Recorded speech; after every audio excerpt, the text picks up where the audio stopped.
magbutang tag families sa architectural families. Bali na sa architectural lang siya na niya diri sa component.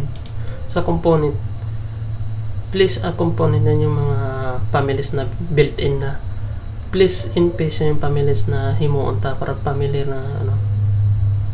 To, tapos load family, pindutin ang load family. Na di ang mga furniture. Dito kunwari dito sa English, tapos English metric Q is unang-una casework.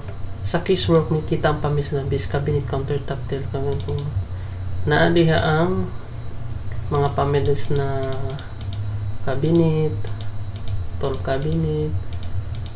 Pangalawa is furniture.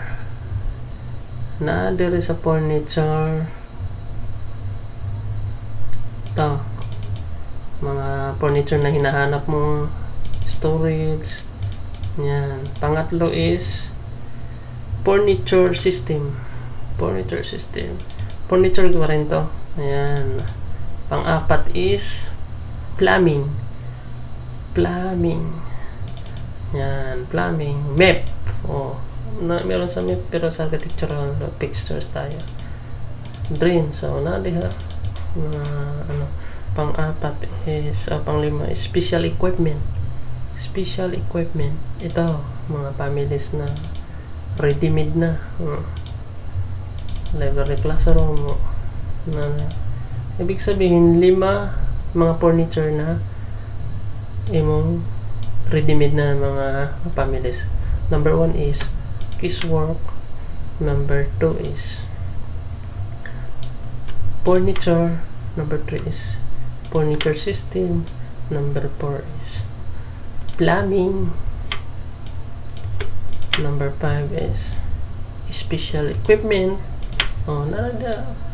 Na makikita to sa component. Place component. Pag sa naman sa system, so kunwari itong plumbing fixture, nandito din ang niya, ibang system naman.